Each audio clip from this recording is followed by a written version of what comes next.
So if I lay it across all industries, I always say aptitude and attitude is extremely important because skills can always be learned and trained, right? So as your basis, you have to ensure that the individual actually has the aptitude to come and move into your team and really start performing. Welcome to the All in Recruitment podcast by Manatal, where we explore best practices, learnings, and trends with leaders in the recruitment space. If you like our content, please subscribe to our channels on YouTube and Spotify to stay tuned for our weekly episodes. My name is Lydia, and joining us today is Shaun Tooray, Head of Talent Attraction at Absa Group. Welcome, Shaun. Thank you for joining us all the way from Johannesburg. Thank you for having me, Lydia. It's great to be here. So, Shaun, walk us through your journey in the talent space. I understand you've had quite a number of years in the tech recruitment space, right? Correct. Initially, my career started roughly 13 years ago.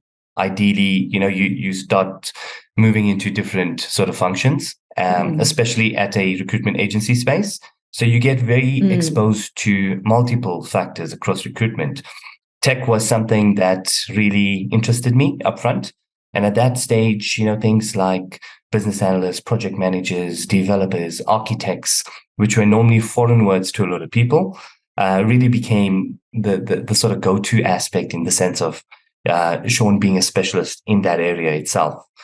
From then, I really elevated and moved into a sort of tech company. So Discovery is one of the top 50 Fortune companies in the world as well. It's a South African-based company with a global footprint. And I moved in to look after their tech recruitment as well, which was quite interesting because then you get to see it from an internal lens perspective around exposure on talent management principles in the tech space. And you've taken that experience and exposure to tech recruitment into corporate and investment banking now? So currently where I am, or if I can say my sort of specialism, I've worked for already three top tier investment banks. My first one being Standard Bank, which is the largest investment bank on the African continent in terms of footprint. I've worked for Citibank, which is one of the largest foreign-owned banks as well. And I'm currently with the Absa Group within the investment banking space as well, which is, one of the large players within Africa, Pan-Africa, and then would rep offices globally as well. In terms of tech touches us everywhere. The fourth industrial revolution, the digitization, the AI that's coming through. It's really amazing how tech has really spearheaded a lot of growth within companies. But we've also seen at the same time, tech really, affecting companies like the Microsofts, the Amazons in a very negative way as well in terms of scaling up, because obviously as they scale up from a tech perspective, people costs become quite highlighted and companies, go through various restructures as well. You oversee talent attraction strategies in Africa, the US, UK, and APAC. So what are some observations you've made about maybe the demand and even the availability of tech talent in these regions over the past year? Any interesting insights you want to share? Sure. So I'll take it back a bit further as well into my sort of previous life at my ex-company being Puma Energy. So Puma was headquartered in Africa as well to run their entire African portfolio, which was a very large cash generator for them as well. So a bit about Puma is that they really play within the downstream oil and gas sector itself. Obviously, with that being an emerging market, you've got constraints with things like foreign currency volatility. You've got infrastructure volatility as well. And then within the Asia Pacific as well, what we mainly looked after was within Singapore. If, you walk into those offices, it's individuals who are extremely smart, really focused on the goal at the end of the day, extremely gifted individuals academically and thought leadership perspective as well. We've got the proudly South African banks as well. In terms of our footprint, we've got rep offices out within the US, the UK, and China soon to be open as well. In terms of, learning new laws, learning new integration strategies, and designing the candidate experience at the end of the day really becomes top and forefront, if I have to say, for a talent attraction strategy as well, because ideally we're entering markets where we're seen as the Manals, right? You've got your large, big banks there. How do you attract that skill to say, hey, you know what? come through and, see what we can do for you as well. With that obviously comes talent mobility. You want to obviously elevate and move your people into these geographies. Number one, you trust these individuals. They've proven they really love your culture, brand. So in highly regulated markets or industries that you've worked with, how do you work that into the process? Does it lengthen the process, the hiring process or the recruitment process? So in a very reg-driven environment, it doesn't affect recruitment unless the position is a regulatory sort of defined role where we would need further approvals from various reserve banks and other institutions as well. So I wouldn't say that, there is a large volume of those roles, to be honest. Recruitment processes are quite lengthy on their own. So we are always looking at optimizing as much as possible, be it from a technology-driven perspective, virtual interviews or gamifications from a psychometrics aspect, or even live engagement from a process perspective. How do we push the agenda quite quicker? Some of the things that we really looked at is, how do we optimize? And, the bank is going through a very strong talent optimization project that's looking at our system being Workday and how efficiently and effectively can we utilize the system to really take away that administrative aspect from the recruitment space itself. So what areas have you prioritized for talent attraction across all these different markets for corporate investment banking? There's a few aspects, one being the candidate experience. We are in a market that's extremely driven with critical skills, right? And what we've seen over the past few months is that candidates now are interviewing you as a potential employer. Why? Because they have the options at the end of the day to walk into 3 or 4 different employers at this stage. Because at the end of the day, the power has shifted. So the candidate experience is absolutely key in the sense of hand-holding, prioritizing, engaging, and really leveraging that client experience. The second thing is, and if I walk back a bit, it's more about retention. We want to keep our people happy. We want to ensure that at the end of the day, they are rewarded, they are recognized, and they are supported in the way to reach their particular goals as well. And there's various initiatives that we drive, both co-creating and co-leading with our learning and development teams, with our reward and benefit partners as well, and really defining what the employee value proposition should look like in today's day and age as well, because it's shifting so quickly. Candidate experience being an area of priority would then also lead you to an onboarding experience, right? Across Correct. these different cultures as well. So how do you manage that in terms of the different roles and also the different markets that you visit? So we're currently running a onboarding project to streamline, virtualize, and really ensure that we integrate AI into this. And the importance of the hiring manager, the mentee in that space, as well as the buddy, gets quite elevated as well, because these are various people that's going to be assigned to the candidate to ensure that they land correctly within the organization. The last thing you would ever want to hear is that somebody's joined your organization, haven't filled out a form, end of the month, they don't get paid because of a certain glitch in the system, and boom, bad news makes its rounds and really gets escalated. But I think at the end of the day, if we put ourselves in these sort of positions, what is it that we would want to experience as a candidate? What is the measures and the SLAs that need to be refined to ensure that the sort of onboarding journey actually goes on for 90 days as well? We're talking about things like the benefit structures, the medical aid, the pension/provident funds. Then they come in and they obviously get their welcome pack. And then we've obviously tried to layer that, because we need one single access point to various other systems. We don't want people to log on into multiple different systems at the end of the day, because that just kicks out your experience as well. And then obviously ensuring that they land correctly, that they are supported in their first 60 days of starting, getting used to the culture, the people, the engagement, the professionalism, and setting them up at the end of the day for being high performance workers as well.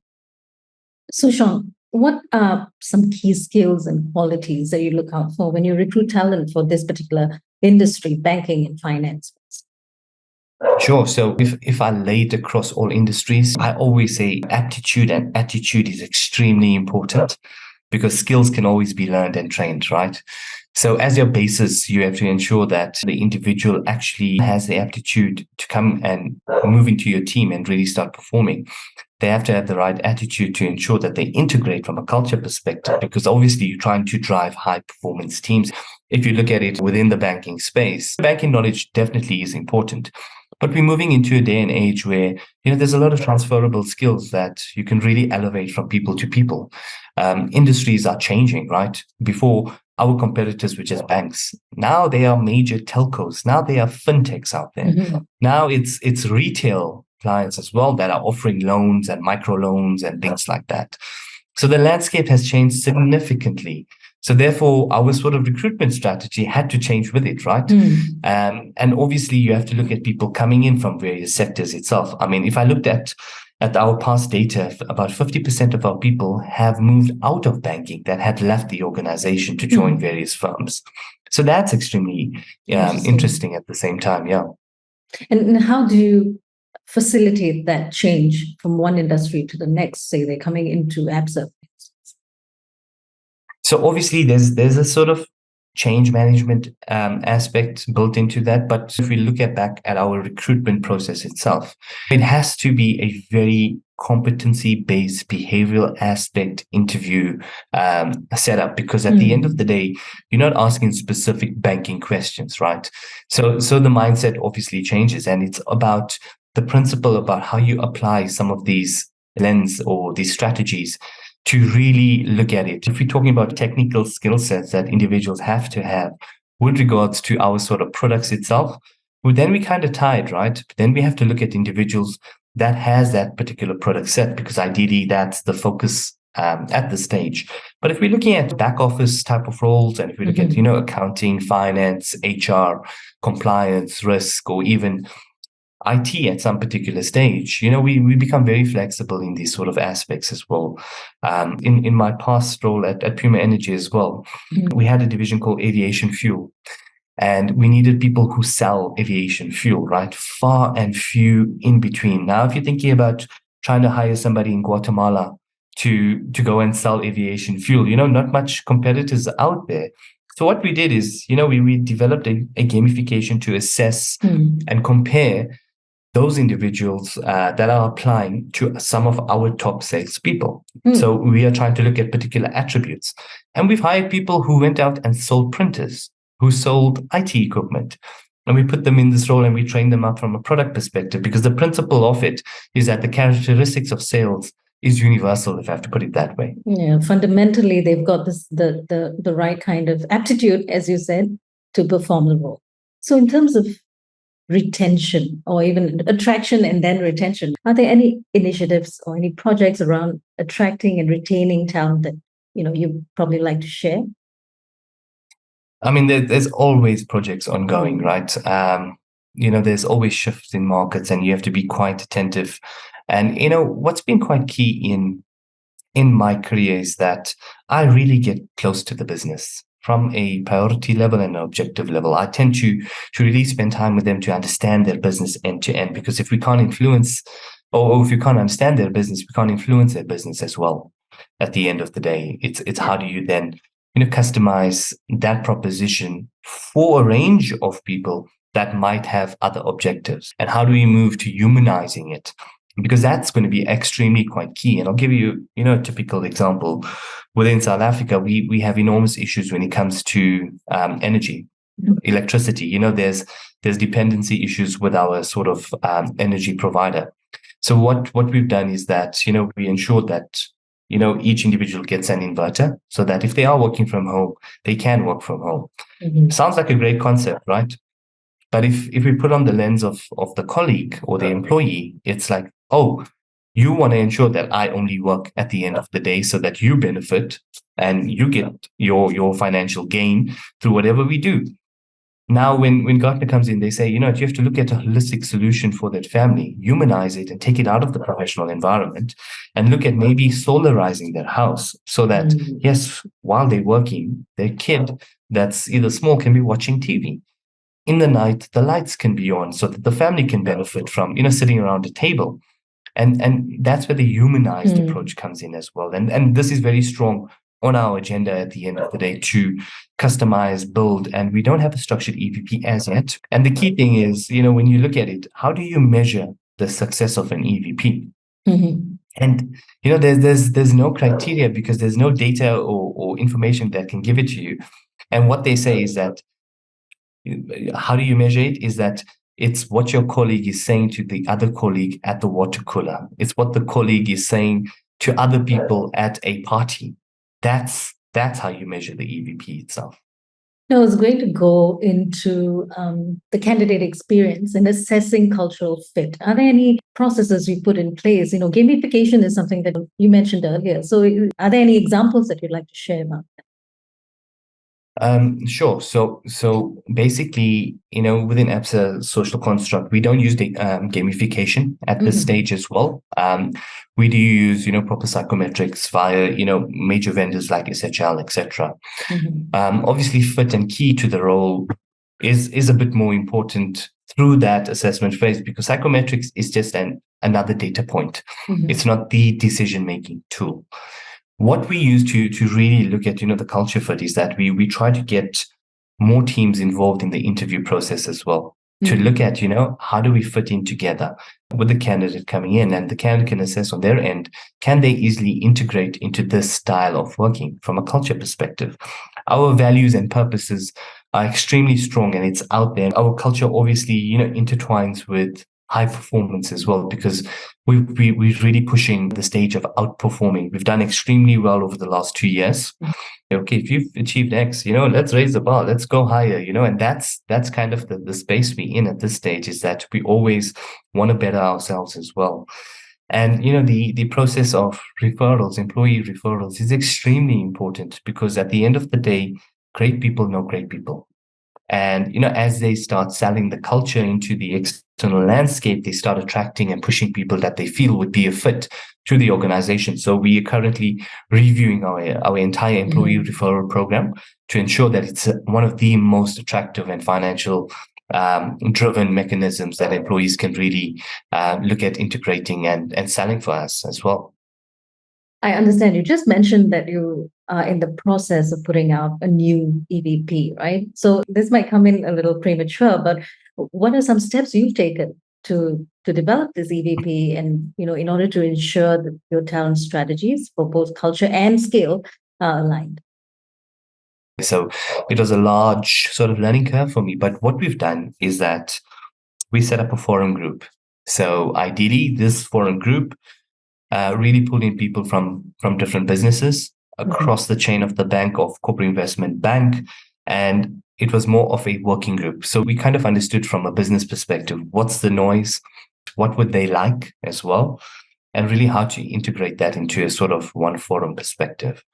Then we have, interviewed new joiners that came into the organization to find out what really attracted them to this sort of brand on its own as well.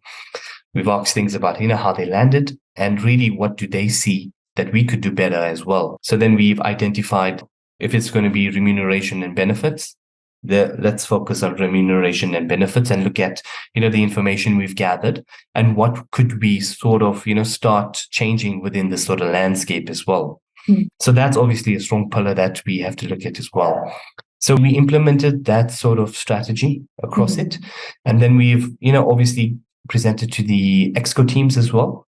And then we elevating it to the group because we're just a sort of business function of the entire Absa group itself.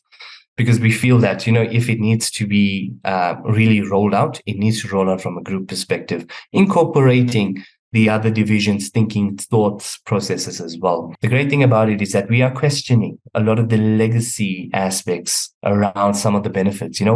Why have these benefits not changed over the last 20 years? The world has changed, but some of the benefits haven't at all. Because if we want to be a game changer and a differentiator, we need to do things differently. And security being very critical to the banking industry, right? And also working from home may pose a challenge. And we've seen that in the past 2 years with people being more decentralized, work has become decentralized. So managing people from a remote perspective, when they work remotely, what is the role of the people team to make sure that all these different processes or new processes set in place to accommodate remote work run smoothly and do not interrupt business operations? We call it empathetic leadership, if you have to put it in two words around this, because within the construct of South Africa, things that are different for different people, right? We've really got to consider at the end of the day is that probably people who work from home, there's no 9 to 5, right? It's 24 hours. It's all about, really understanding your workforce as a hiring manager or as a line manager, understanding your workforce, understanding that you need to shift from being task orientated to be output driven at the end of the day. I'll be honest, from a TA or talent attraction perspective, all your candidates are asking, what's your hybrid strategy? Right. That's such important for them at the end of the day, because, as individuals, we hire them because we trust them to deliver, right? All we need to do as leadership is provide them the right tools, the stretches, the challenges, and leave them to deliver at the end of the day. Absa has really embraced a distributed leadership model as well. What that means is that no longer do you have to wait for your boss's boss to approve something at the end of the day. You have the capacity at your level to make a decision to ensure that, we can move ahead with whatever engagement strategy, project strategy, or even leadership strategy that, you want to employ. Obviously, it needs to fall into place around the values and ethos. But at the end of the day, it's enabling your team to work faster, to deliver when they need to deliver, and understand that they are responsible for time management. It might sound silly being time management, but I think it's having that mature approach to ensure that your hiring teams, your leaders are equipped, are ready, and can manage the sort of workforce we want to. And you also talked about the different factors that have come into play in terms of talent attraction, the different industries that talent comes from. And, you have to look quite far into the future. In terms of strategy, you would also need to develop some talent attraction strategies that not only fulfill the business needs today, but also look at it in the foreseeable future. So what might be some ways to think about future-proofing recruitment? There's one simple answer to future-proofing recruitment. Really develop a very strong retention strategy at the end of the day. Unless it's business growth, that's the time you should be recruiting. Or you should be recruiting at very low levels in the organization and start uplifting everybody, when there's vacancies across a org structure. But looking at it from a future-proof perspective, workforce planning is extremely important, right? In order to understand how effectively you can deliver a workforce plan, you really need to understand effectively where's your business strategy moving in the next 2 or 3 years as well. In line to that, you need to understand the market trends. In line to that, you need to understand some of the regulations or the framework structures that are changing. And then boom, somebody throws a curveball like COVID, and then, something that nobody actually anticipated or planned for really starts disrupting. So I think, from a strategic intent perspective, it's ensuring that, you are looking at bringing in the best of the best individuals, to be honest, because these are individuals that are really going to push your business to the next level. Number two, it's about leveraging some of the, IT or technology aspects. ChatGPT comes to mind, Absa has this adoption around, yes, go ahead, explore with ChatGPT, but don't load, confidential communication. We've all seen ChatGPT was hacked recently and things like that. So it's all about how then do we utilize these tools at our disposal to ensure that, we can focus on the value add aspects instead of looking at it from an administrative perspective. Can job descriptions be written by ChatGPT? Yes, for sure. How much does that kick out, in terms of our organizational strategy itself, in terms of OD within design into the organization? Can they be linked to job categories and job families immediately? And then can you obviously condense that? Yes, 100%.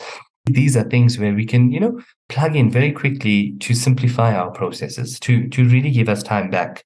Because time is the commodity I think is going to be really important to ensure that we spend our time on value-driven activities for our business and for our sort of recruitment industry itself. And it's also critical to think about feedback. It's not really in the company's control to see what people are saying. But if you look at Glassdoor, for instance, you're going to see lots of feedback about that company. So To what extent do you address these pieces of feedback, and how much do you act on it? In this day and age, to be honest, I mean, we always try to solicit feedback wherever we can. I mean, when I'm sitting with my executives, and when I say, let's talk about your recruitment and let's focus on the things that have not gone right, instead of telling me the things that have gone right, because that's very clear, and it articulates and drives into my strategy for the next year or next 2 years around conditions we should look at. If you take it to the broader scale around candidate management, diversity, equity, inclusion, D&I is obviously top agenda, top on everyone's mind at the moment, on how to attract a diverse workforce. And we've seen facts have shown, studies have shown that it has a direct business impact positively, right? So how do you ensure that D&I are prioritized in your talent attraction strategy? Our leadership, our learning and development tools or engagements are positioned around this. I think we've just won a Diamond Award last year on our female empowerment program. We got a woman in banking program as well that we run quite successfully. We've ensured that our maternity benefits are, really at the high end as well. So over and above just trying to employ people, you have to look at the conundrum around you that says, what's the value for women working in this organization as well? Then you start addressing things like gender pay gap as well, where we almost about 90% of that. So, we've moved significantly to ensure that. Within South Africa, you've got various other targets over and above just gender. You've got things like transformation targets, because you have to obviously elevate different ethnic groups as well.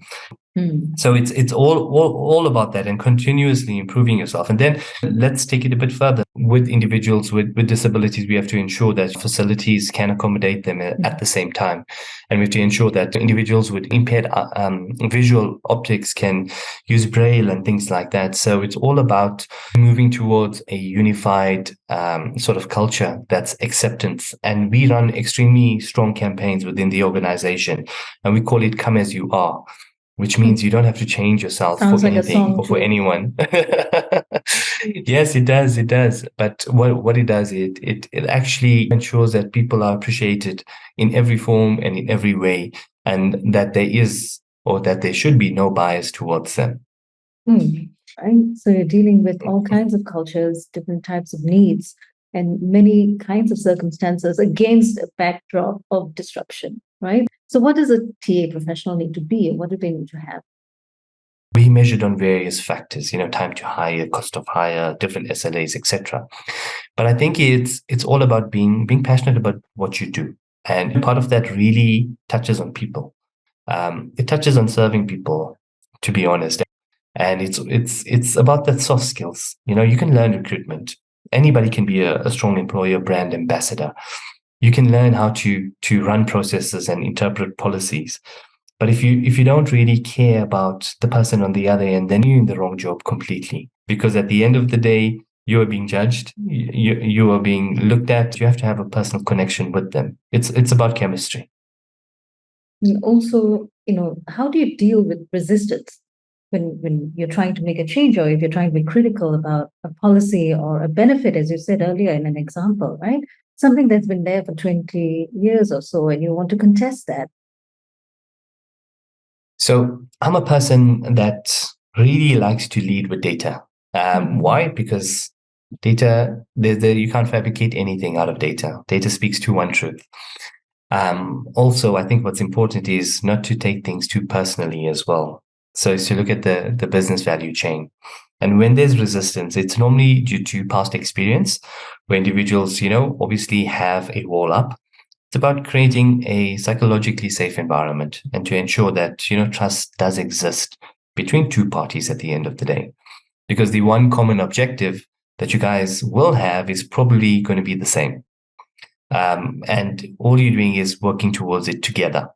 And I think, if that is highlighted very upfront within the organization or within the project that you're trying to achieve through your different stakeholders, it's always a bit about that. What I found really works quite well is that instead of talking about a lot of things, it's good to sometimes be visual about it as well, so that people can connect the dots as well.